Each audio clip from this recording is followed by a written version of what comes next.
Hello, I'm Felicity. A very warm welcome to the program. As of today, the longest-serving foreign minister on the continent of Africa is now chairperson of the African Union AU Commission. Mahamoud Youssouf of Djibouti is a multilingual politician who speaks Arabic, English, and French. He was initially perceived as an outside shot compared to fellow contenders from larger African nations like Raila Odinga, Kenya's former prime minister. I actually spoke to a guest a while back who believed that Raila Odinga has the highest chance of becoming the AU chair. His election comes as the continent continues to grapple with pressing challenges like the conflict in Africa's second largest country, the Democratic Republic of Congo, and that of Sudan. If you add climate change and economic inequality, it becomes clear what lies ahead for the new leadership. But what should be Youssouf's key priorities in the many tasks before him? To discuss this and other issues, I'm joined by Adetunji Omotola. He's a global affairs analyst. He joins us from South Africa. Dr. David Matsanga also joins us for this conversation. He is an African affairs analyst. He joins us from Tanzania. Also joining in is Adebayo Adeleke, geopolitics and human security expert, and he is joining us from Abuja. Gentlemen, a very warm welcome, and thank you for giving us your time. I will start with you, Adetunji, because you will be leaving us in a very short while. Were you surprised about Youssouf's emergence, considering that he was considered an outside shot?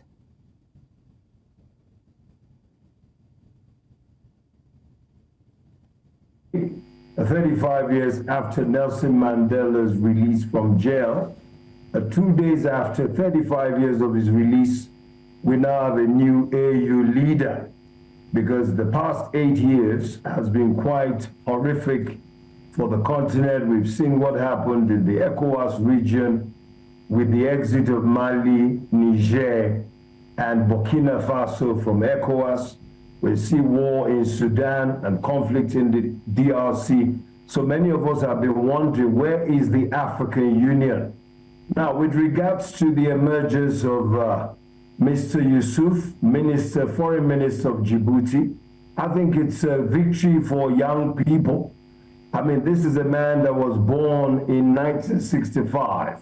Many African countries, as you're well aware, had already secured their independence long before the birth of the new AU leader. So I'm very excited and happy that not only is he a young man, I mean, he's about 21 years younger than Raila Odinga, who tried to become the AU chair when he should be playing with his grandchildren. So it's a victory for the younger person, but also it's a victory for that part of the continent that is a very fragile place. At the Horn of Africa. Djibouti is a very strategic country. In fact, the access to Ethiopia is through Djibouti by sea. So this is very good if we look at it from a trade perspective and also from a strategic perspective. I think we are happy to see someone who also has the experience of the gentleman who has won, Mr. Youssouf. 20 years as a foreign minister of one country is a significant, profound achievement. So we're very happy with the result. And we wish Mr. Raila Odinga a very nice retirement, because I'm wondering at 80 what he's still looking for. Well, if he feels he was up to the task, I mean, you wouldn't begrudge him his desire to serve. But I guess, like you said, a younger person was the choice of other leaders at the AU. Dr. Matsanga, your thinking on this, 20 years as a foreign minister for one country, is that enough experience in your view to take on an organization as huge as the AU? Thank you very much, my sister Felicity. Again, I mourn for Africa because we break constitutions everywhere. I've listened to my brother there talking about Raila Odinga being 80 years. This guy also is 60 years. And he has been a minister for 20 years, signing contracts for satellite states. France, Djibouti does not have an economy. Djibouti relies on rent seeking. So for me, I don't know what my gentleman up there is talking about.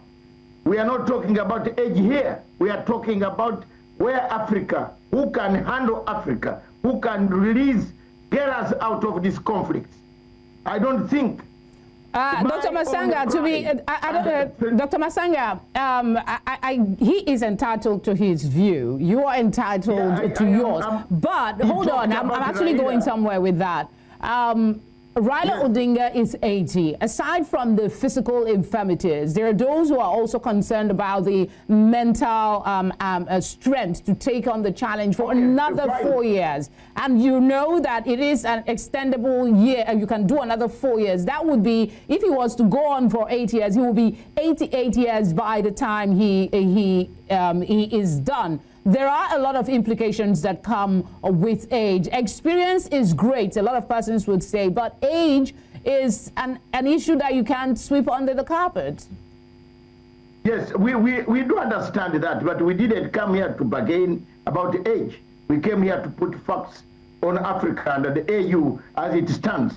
Point number one, the whole election has violated the Constitution and the Charter of AU. Article 6.3, read together with Article 13 of African Union Charter, says you cannot elect people from 1 linguistic, 2 religion, 3 economic zone, 4 social zone. We have broken the rules. Article 6.3 says it clearly. Madame, Mr. Mohammed from Djibouti speaks French, Arabic. He's a Muslim. Dr. Ahmed from Algeria speaks French, Arabic. He's a Muslim. That is a violation of the rules of elections and the Charter of of African Union. Full stop. You can put it here online and anybody can read.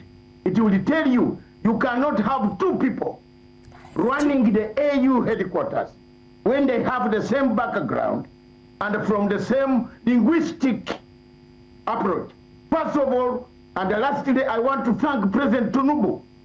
Take this opportunity to thank President Tinubu, who raised the matter and said, this is not very good. He stood, he voted. All right, let's bring in Adebayo. Let's bring in Adebayo. I would prefer to get on to the task ahead, but I wanted to hear your view. I mean, we have 2 contrasting opinions here, slightly contrasting, not exactly polar opposites. What's your thinking? Breaking the rule and getting someone who is much younger, is there a significance to that? And the concerns being raised by Matsanga, how should we be looking at it?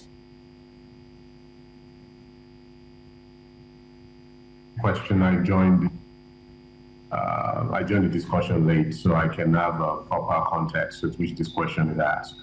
Oh, okay, you didn't get what they submitted earlier. Yes, ma'am. Okay, that's fine. I'll just, I thought you were following their submission. So I'll just go ahead and, I mean, it's a huge task before the new chair of the AU. Before we frame from existing issues, though, as someone who is observing, developments and issues on the continent, what would be some of the most pressing issues on the table, and what would be your suggestions towards handling them and prioritizing them for the new chair? Absolutely. So the 2 chairs, one from Angola and one from Djibouti. Yeah, regardless, I mean, all the people that actually vie for the position, if every one of them is equally qualified. But on the backdrop of everything that is going on in the continent, security is it's creating an issue at this particular point in time. So for trade to be facilitated, for anything of good, anything that is constructive driving on the continent going forward, we have to stabilize the continent. And as we know it right now, the continent is far from it. It's been like that for quite some time. So,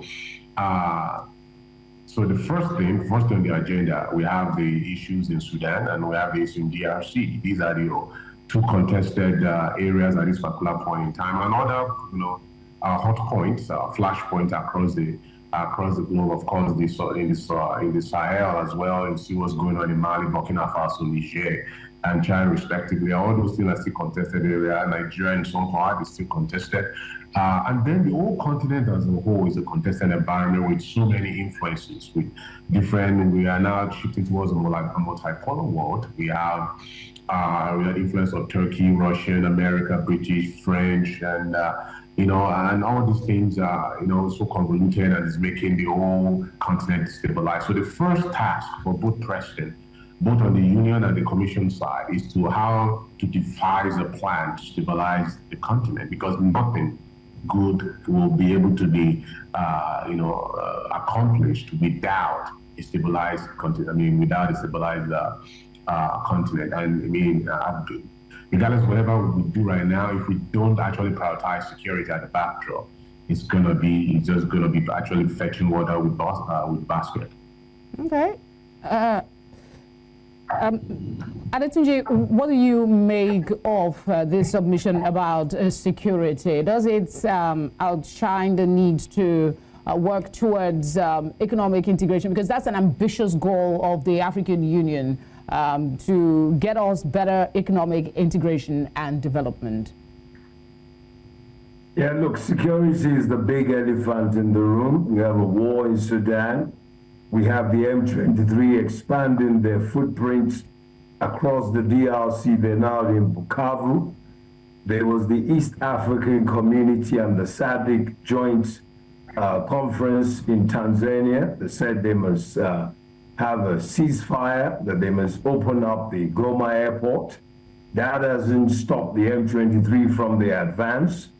My suspicion is that whilst I'm happy to see this new AU change of guard at the very top, the problem still for the AU is that they don't really have much power. They don't have much power in the sense that we don't have a standing army. The AU Peace and Security Council has not been able to do much to secure the continent. The war in Sudan, why is it lasting so long? Faki Mahamat, his 8-year tenure, it was almost as if he wasn't really there. And I don't know what his constraints were, but it wasn't really a very good time for the AU. And also we had to battle with COVID for about 3 years during his leadership, even though the AU came together, but we still couldn't produce vaccines of our own during the biggest pandemic the world has ever seen. So whilst the AU is good to have, it's almost like when you have a trouser that fits you perfectly, but psychologically you still want to wear a belt with the trouser. The fact is, the reality is the AU is not funded exclusively by African states, and also the presidents wield too much power. And so when you have presidents wielding too much power, then they dilute the ability of the continental bodies to be able to move forward without being slow.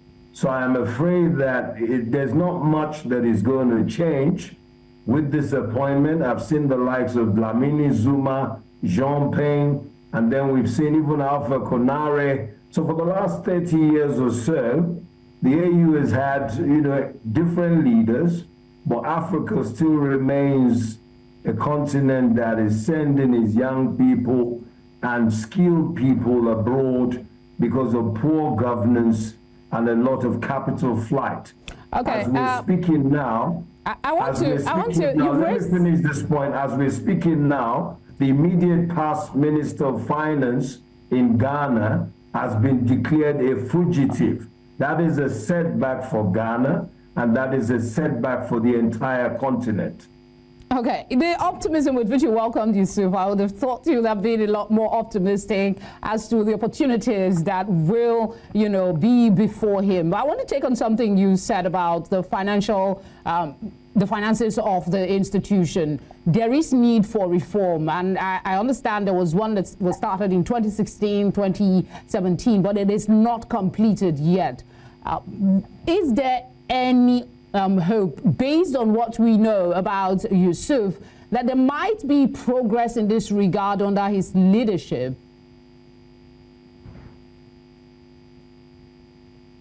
You want me to answer that one? No, Dr. Matsanga, I'll come to you. I just wanted to stay with Adetunji for a bit, since you'll be leaving shortly. Okay, look, we've got to give Youssouf a benefit of doubt. I always believe, look, the previous gentleman came from Chad. He was also a foreign minister like Youssouf. So we have another foreign minister succeeding a former foreign minister. I think if you look at his background, I think it looks quite, he studied in Canada, in France, in Brussels and all of that. Business management, foreign minister, former ambassador to Egypt. I think he's got the profile. But my worry is this: when you come from a small country, irrespective of the job that you occupy at the global level, if you don't have the backing of the big countries in Africa, South Africa, Egypt, Nigeria, and so on, it may be very difficult. So I will be interested to know which countries, big countries in Africa, did not support the candidacy of Mr. Youssouf. And if he's aware of those countries, how quickly will he be able to rally around those big countries to give him full support? But I wish him well. He's a young man. Even if he turned 62 days ago, he's still well below the retirement age. I think it was a mistake that President Ruto tried to move Raila away from local politics to send him on exile, and they wasted too much money. I think it's unfortunate.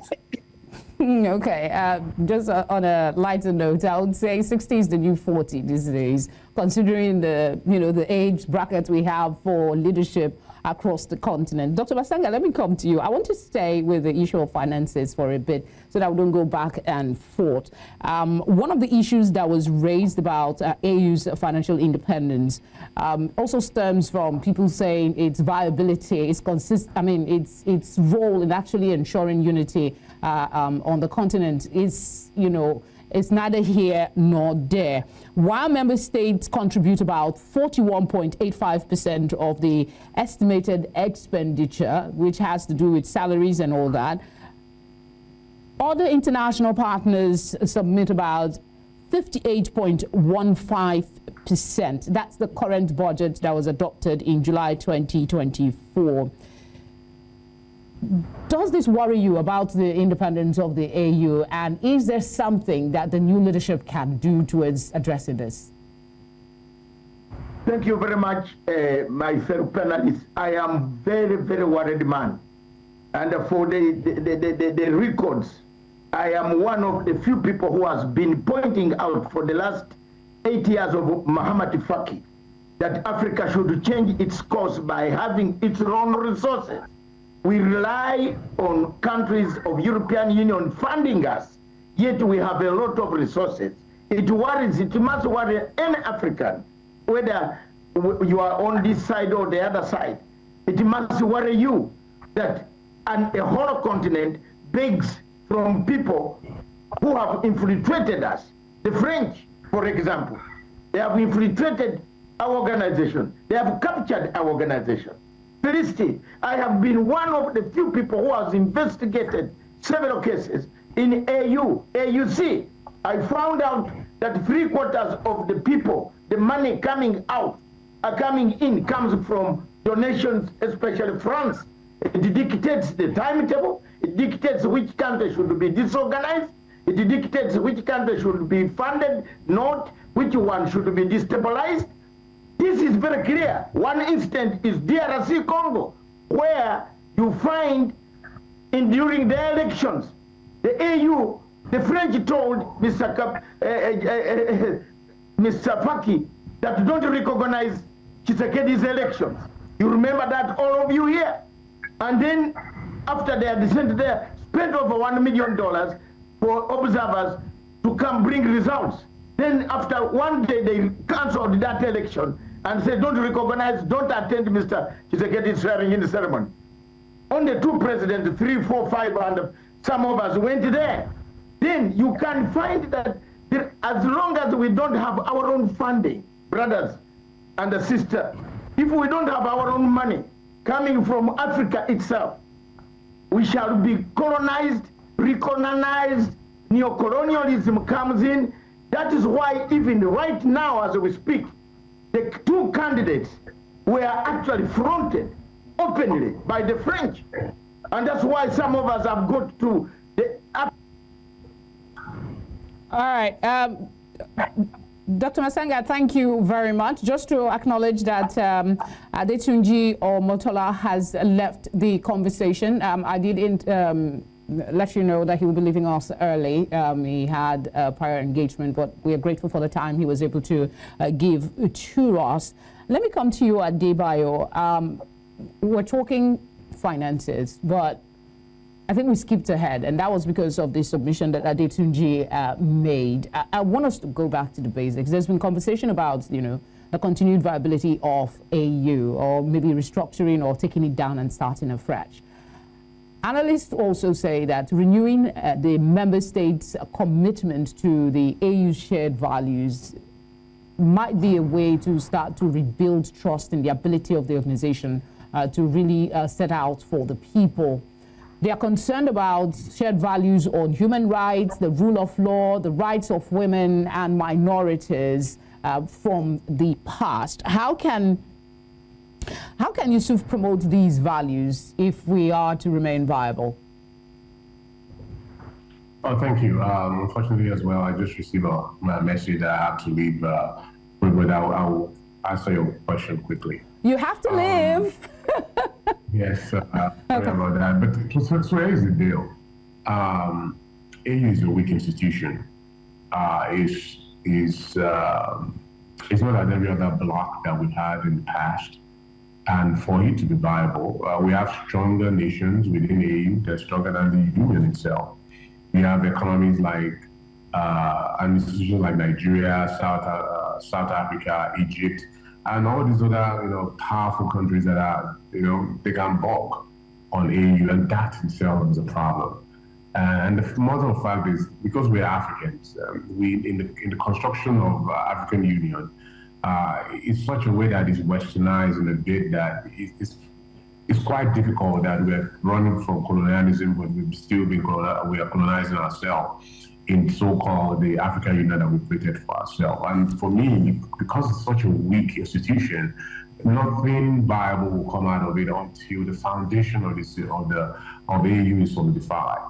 And the ways of doing that is by creating construct that everybody has to buy in there. I mean, they said the chain is as strong as its weakest link in this particular point in time. If everybody of the 54 member states kind of buy into this and kind of lead by, regardless of whatever happens, this is our African Union, and this is how we want to make it, this is how we want to run it. Because I mean, look at some of a lot of things that has come out of there. It's just a regurgitation of a lot of Western ideology, and we have to make it ours. We have our own African nuances and African uniqueness that needs to be shown at least on African Union stage. I've yet to see that happening. So until we solidify, until we strengthen the institution of African Union, it's going to be extremely hard. Do you see any out of it? So yeah, I was going to ask you. Part of the reason we're having this conversation. As long as the populations or the nations, foreign nations are having a lot of, they're paying the bills, and then we have whoever, as they said, whoever pays the piper takes the tune. So you really can't expect them to front over 55% of the funding and not to have a say-so. It's never done anywhere in the world. So until we structure ourselves and we fund ourselves, and we renew our own mandate of what we want to do, what we want to accomplish on the continent, we begin to see progress. Until then, I don't see anything moving forward.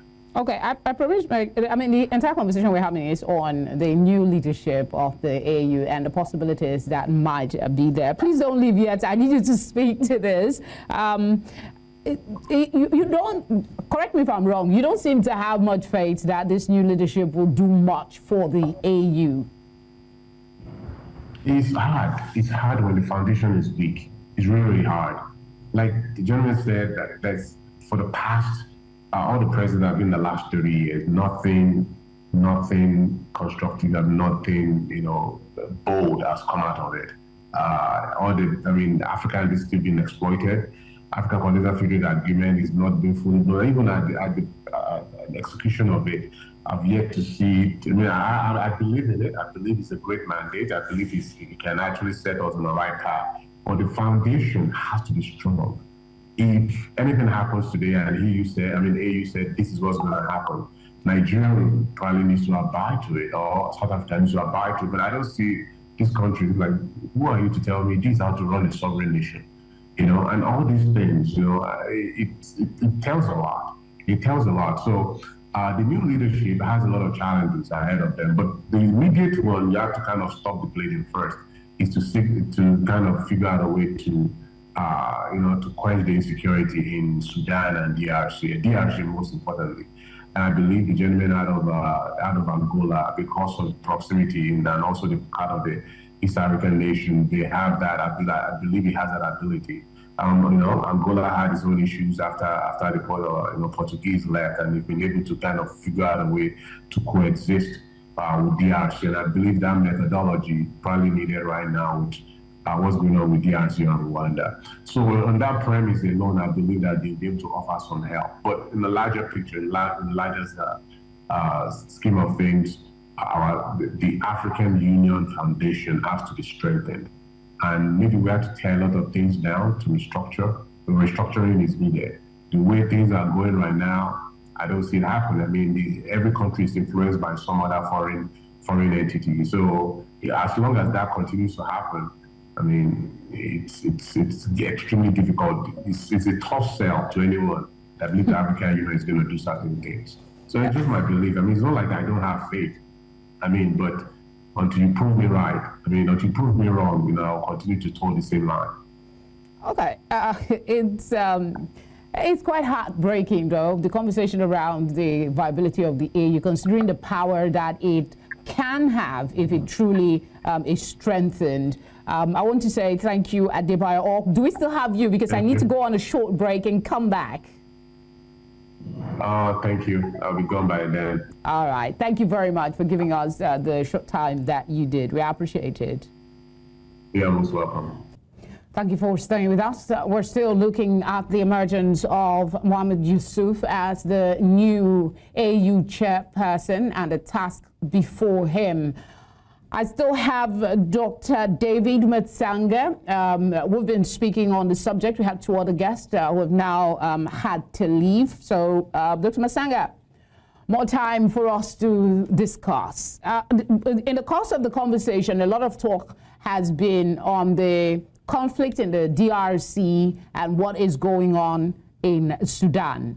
And we also know that the AU's existing policy on unconstitutional change of government, many believe it's no longer working. There doesn't seem to be support for it from member states and other regional economic communities. Talk to us about, can Youssouf help us go back to a constitutional order? How can he tackle this? Thank you very much, Felicity, my sister. This is the elephant in the room. First, we have broken the constitution ourselves. The election of Youssouf is illegal. The constitution was abrogated. Article 6 was not used. Therefore, how is he going to start telling the others that they are not constitutional? That's one. Two, is it now the time to review, to reform the laws that the Charter was formed upon. Isn't it so? I've gone to court to do so, to ask the highest court in Africa, to ask the judges to interpret for me. Do you now hold Burkina Faso, which is doing very well, and a military government? Because the civilian government could have been corrupt or whatever it is. I want us to interpret it that way. That is another set.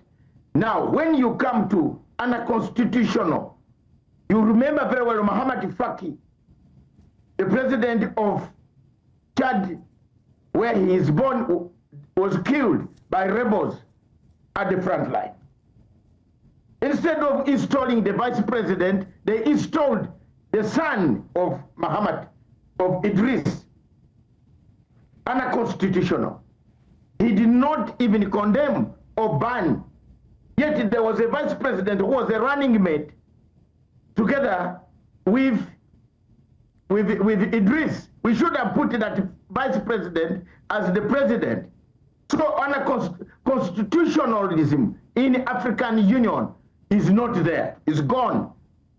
You can't start blaming the military leaders who have got a problem already. And whose problem okay, is, I know you two are for reforms of the AU overhaul, but we're yet to get to that point. Is this the leadership that will push us towards that end and help us with this? This one can't. But first of all, the gentleman there told you this is from a smaller state. You can see the big states that voted: Kenya, Nigeria, South Africa, Botswana. These are strong states that voted Kenya versus Djibouti. So those are Uganda, Kenya itself. You see the stronger states that came out and stayed.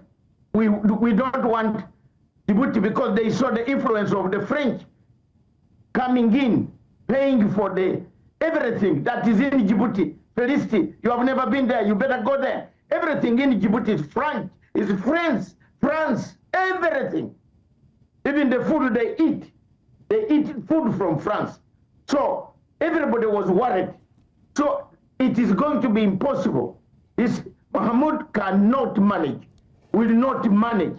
We have wasted another 4 years. Wasted, conflicts will not be resolved. You tell me how Djibouti does not even have 10,000 troops. How will it go and tell a country like my country, Uganda, that has got over 300,000. Well, is that really how it works? Is that really how it works? Because you're from a small place, so you don't wield any power, or the power should come from the authority that's been given by member states through the chairperson of the organization. That's on the one hand. On the other hand, as it stands, we still have an AU, and things still need to be done. So under this contest that we currently have, what would be some of the tasks you would put before Youssouf? The first task is to silence the guns, to move into DRC Congo, set a real mediating team, not jokers who cannot mediate, not people who don't know what a conflict is. Felicity, the man talking to you here, has resolved a sharper conflict than that one of DRC Congo. I am the one who resolved the conflict between President Museveni and Joseph Kony of northern Uganda, where half of the country had been cut to pieces. I brought the rebels on table, and the President Museveni came on table. We resolved, we resigned, we discussed, we know what a conflict is. I'm an expert in conflict resolution. But if you take a leader who is flying in and flying out, that's why you see the M23 issue cannot be resolved. That's why you see the issue of Sudan cannot be resolved, Nobody has gone there physically to find out, to call these leaders, to say, hey, we are all Africans, come on table, sit down, tell us your problems, tell us what you want, and tell us where we can meet. We need a powerful person at the helm of African Union. All right, while we're working on that, and I'm hoping that we really would, the AU has developed several positions on key global challenges. These include the reform of the UN Security Council and climate change. Analysts are suggesting that increasing the number of common African positions on key global challenges is important if we are to make impact in international forums such as the AU and the G20, where we know that the AU became a member just the last 2 years. That's September of 2023. What's your thinking here? What can he do on this front? First of all, one of the members that has been blocking us from having seats on United Nations Security Council is France. I hope, because if it survives the court action that we are taking down in Arusha, because the court action could direct, 4 countries have supported me, and I'm going down in Arusha.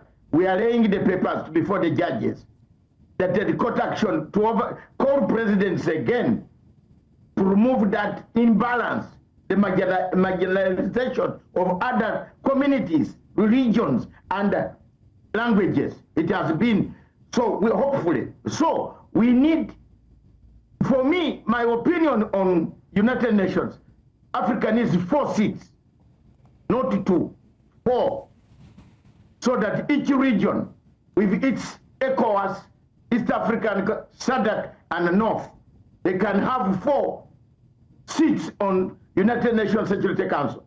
2 will create us even more war, a bigger war than the Third World War.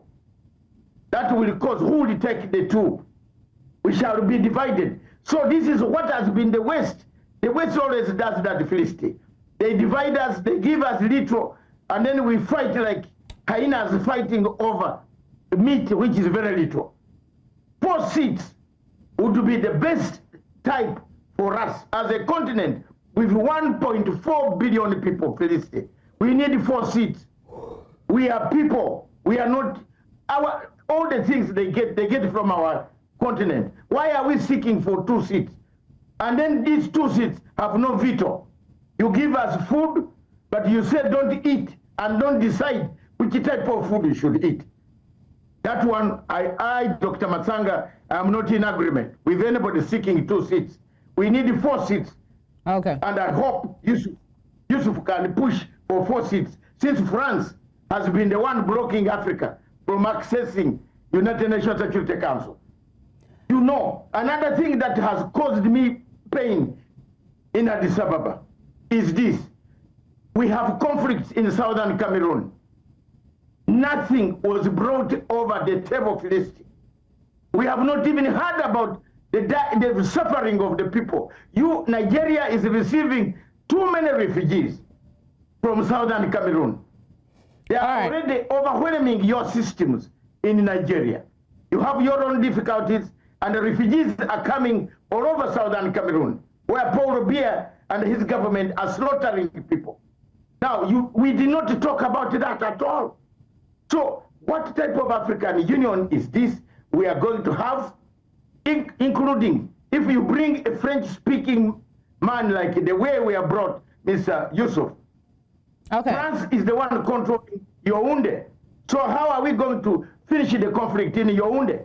Okay, so when we started this conversation, Dr. Matsanga, the submission was that one of the priorities before the new AU chair is to prioritize security, and instantly the situation in DRC and Sudan came up. But there are other issues, maybe not as urgent. Do you think perhaps the division of labor between the AU and regional economic community falls in the urgent bracket? And is there maybe a way that the new chair can address the contradictions in policy fields like peace, security, and trade? It could have been if he came from one of the big powers. I still have a problem there. But two, I prefer Nyerere model of regions now. Having looked, researched, and written, I will produce a paper which I was in Addis Ababa myself. Having written, looked, researched on the whole setup of AU, I think Nyerere model would work better. Nyerere's model, Felicity, was let's first of all make ECOWAS stronger. Make one currency in ECOWAS. Have passports border-free in ECOWAS. Then move to go and get East Africa. Let's make it a better East African community workable.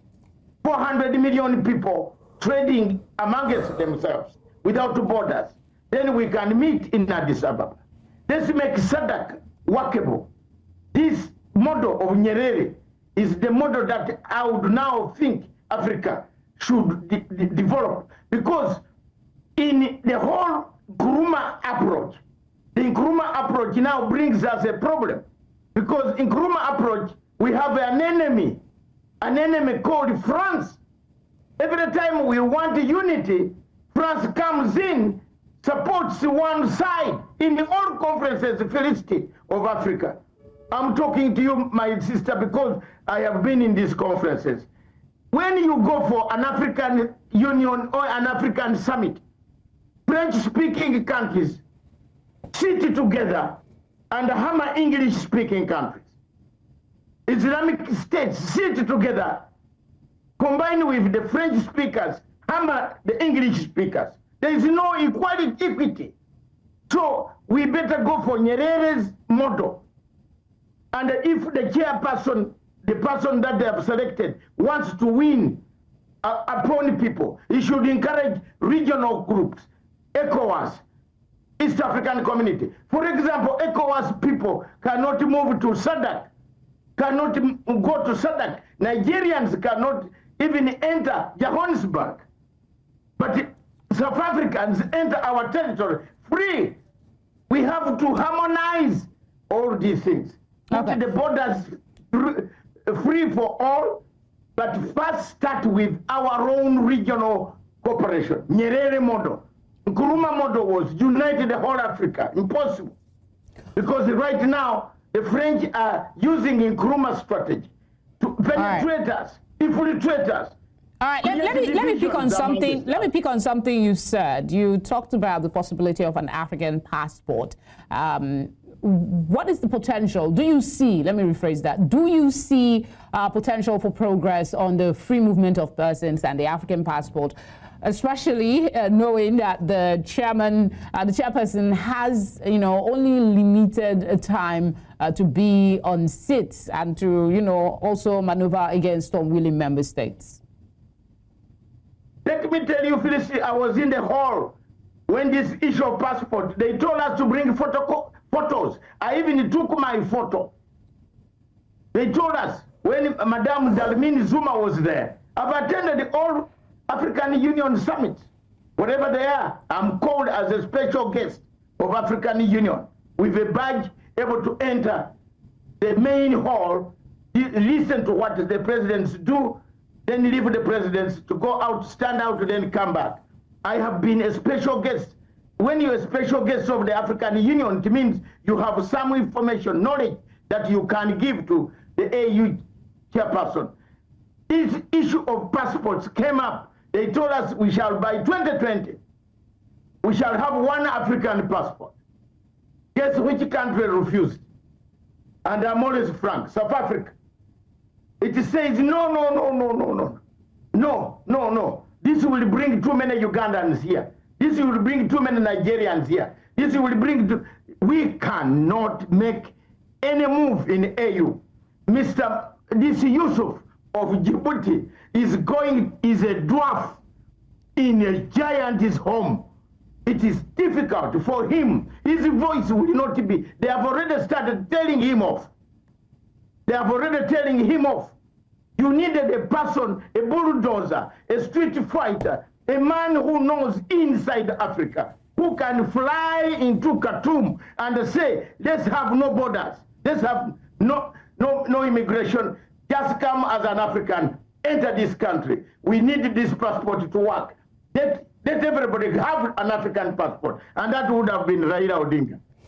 All right, like it or not, we still have AU. I'm sorry I keep repeating that. So, and it's this on that premise that I keep asking you these questions. How can citizens of the continent hold this administration, I'd like to describe the new leadership, accountable for its promises? Because we know that Youssouf, one of the things he talked about was peace and security when he was campaigning. What we need to do now is to change the method, because Felicity, you have no say in African Union. It is your president who can decide even to take you to Atlantic Ocean and tell African Union, I have told Felicity and others to go and drown in Atlantic Ocean in Lagos. You have no say, Moses. You have no say. You take, your tax is taken away from you. You don't have a say. Matsanga has no say. Much. You can't say, Mr. Youssouf, calm down. No. So we must change. That is one of the issues I've taken to court. We must change the models of electing the chairperson. We want to find out how Felicity in Abuja, Felicity in Abia State, Felicity in Anambra State, Felicity in Lagos can be able to say, no, I don't want that decision made by African Union. All right. We don't have it. The presidents go and make a decision on our behalf. Some of you don't even know what decisions they have made. So we can't hold this guy in African Union Commission accountable. You will never. Quite sad, really.